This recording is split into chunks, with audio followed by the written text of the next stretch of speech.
A week ago was the Super Bowl. It was a pretty good game. The Rams won. You might have heard.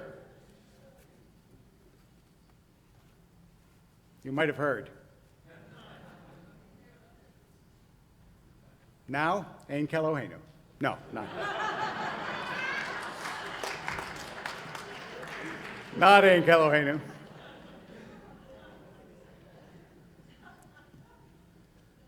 Because this is a community in pain and enraged. After more than 2 years of a pandemic, children who haven't seen a normal day in memory, parents who've had to upend their lives, missed the funerals of their relatives, the weddings of their friends, people who can see one another on Zoom but not in person, not gather for a simcha or even a cup of coffee. For Sinai, it has been experimental and it has been agonizing. Like the whole world, we've had to improvise our way through, sometimes well and other times badly. People have been divided over so many issues, and when children are involved,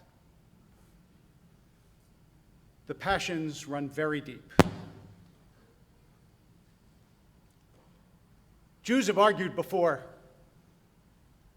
Our long history of schisms is, after all, one of Jew against Jew. Again and again in our prayers, as you heard, we invoke a prayer for shalom. Shalom Rav, shalom al Yisrael, Ya'aseh shalom, peace, peace, we pray. Our sources are always pleading for peace among Jews, among nations, but it's hard to achieve. We have fought. We fought among ourselves. It was Ben Gurion, after all, who fired on the Altalena. And like that, our fights are often about politics, just as our countries and our worlds are. So much of the fury of this time of the pandemic is traced back to politics.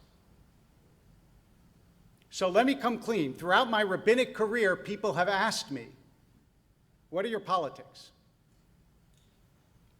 Because I'm friends with people like Ben Shapiro and Dennis Prager, and I support AIPAC, and I write for Commentary, and I appear on Dave Rubin, and I gave the invocation for the Republican Jewish Committee, and because I'm rabbinic chair of an anti-cancel culture group, people have decided I'm conservative. But because I also support same-sex marriage and LGBTQ rights, and friends with other liberal rabbis like Sharon Brous and Eddie Feinstein, because I gave the invocation at the Democratic National Convention and write editorials for the New York Times, and believe America has yet to come to grips with racial and economic inequality, other people decide I'm a liberal. Since I have, for almost my entire adult life, been an independent, not belonging to either party, because I repeatedly bring to Sinai people like Brett Stevens and Barry Weiss, it gets confusing. Conflict during the pandemic strikes binary notes. Are you on this side? And if not, then you are on that side. It adds more fuel to the anger and dispiritedness that we feel, and it stokes the divisions. As you know, and if you don't, I will tell you, when I was at the Super Bowl, I took a picture of myself unmasked. The hundreds and hundreds of comments, public and private, sarcastic, insulting, mocking, deriding, followed very swiftly. The truly painful part isn't that people criticized me. I've been criticized before, and often severely, and I can take it. The painful part is that I brought pain to so many people. My job as a rabbi is to be a healer and a uniter, and I did exactly the opposite. And for that, I am deeply sorry. I'm particularly sad that the true heroes of this struggle, the teachers who try every single day to make our children's experience better, the people who work at the synagogue keeping this place together through resignations and absences and illnesses, all of them had to work twice as hard because of something I did. These are the people who've been following the county mandate, which is to wear masks. The school does not ask the kids to wear masks because the rabbi thinks it's a good idea, but because LA County protocol demands it. This is about our community. Whatever I did to shock and hurt people, we have to find a way to deal with our pain that is embracing and fosters decency and not distance, understanding and not outrage, mutual respect and not mutual recrimination. When I was growing up, people used to play Jewish geography. Where are you from? I'll tell you where I'm from. What synagogue? What rabbi? What city? And they did that so that they could find commonalities to connect, but now we seek differences to quarrel. We find reasons to hurl hurts at one another. If we in this place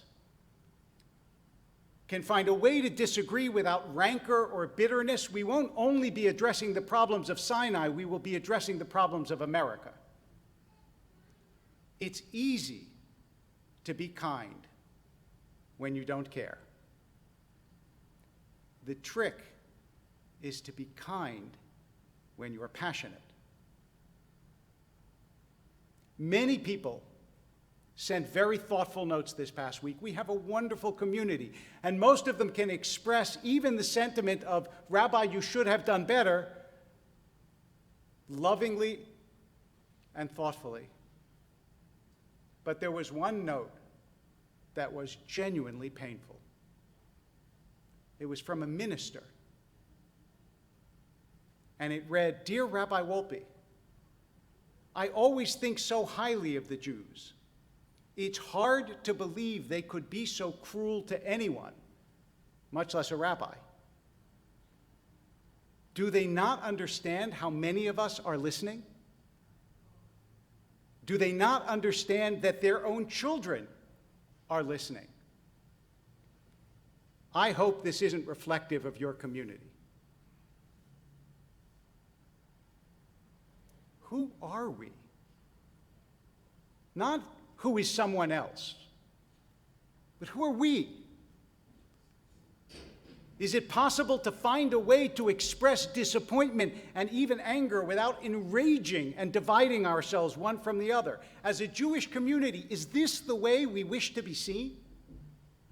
Tearing one another apart in public, on social media? Is that who we are? The synagogue is a sacred place. We have divisions, we have pain, we are frustrated. I know that you fear for your kids. I do too. We all wonder and fear what is the effect of raising children in masks. I know this time has tested you, and the outpouring of rage is an overspill of pain. But please remember, if you're upset about my picture, that's about me. It's not about Sinai, and it's not about the school. Our teachers are unstinting in their efforts, and our parents have struggled to make this time meaningful for the children.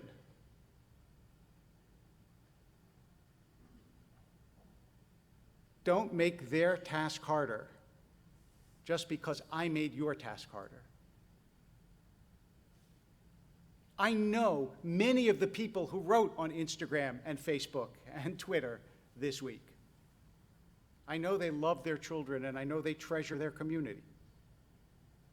In my 25 years as Rabbi of Sinai Temple, We have sat together at weddings and B'nai Mitzvah. We've buried parents.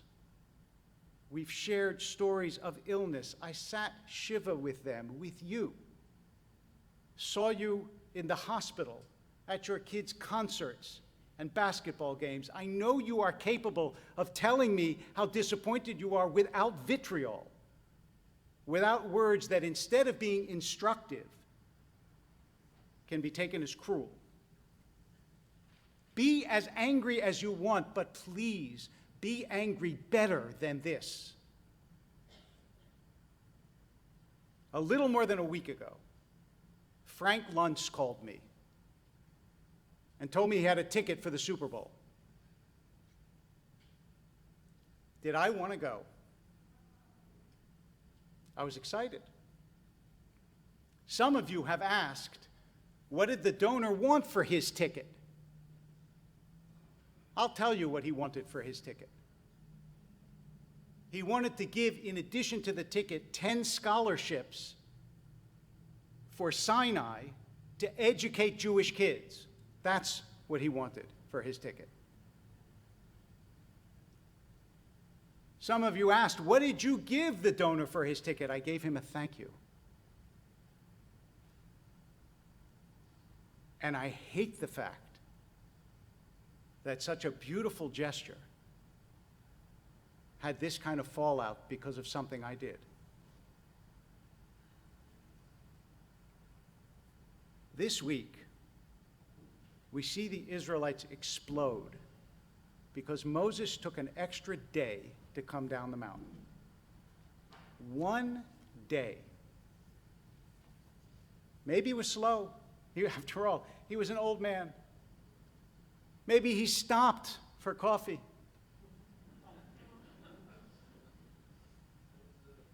Maybe they counted wrong. But people in fear are impatient. They react instantly. They don't take a breath when they see something they don't like. And so they don't take the time to put their thoughts in lashon tov, in good speech, in measured speech, in speech that might make a difference instead of tearing people apart.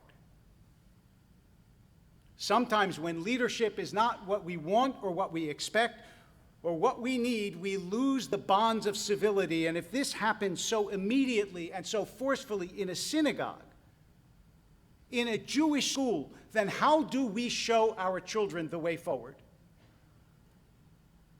What lesson can we learn and what lesson can we teach?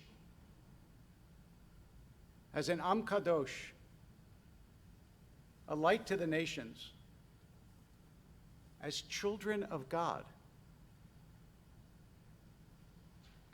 As you know, when Moses saw the calf, he also reacted instantly. He broke the tablets. He gave way to anger and destroyed the most precious object human beings had ever seen. So what was the tikkun? What was the repair for that breach, that break?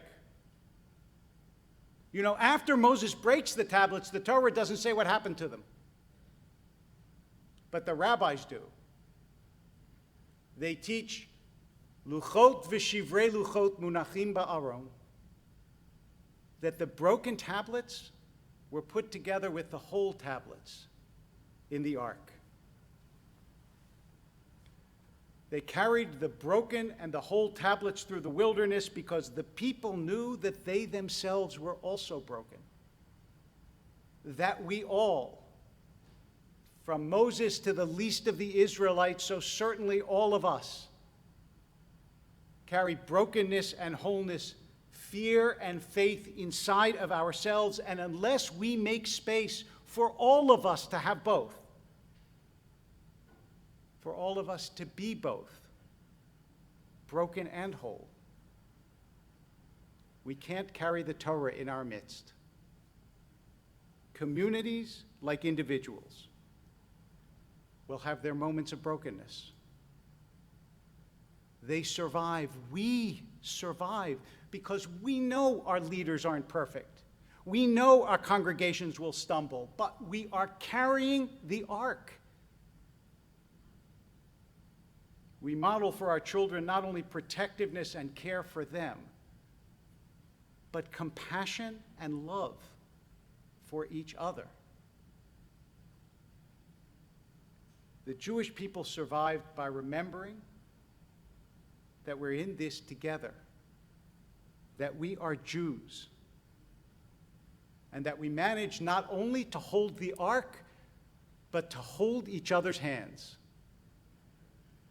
as we march through the wilderness, through the difficult times, through the painful times, through the divisive times, through the angry times, on our way together to the promised land.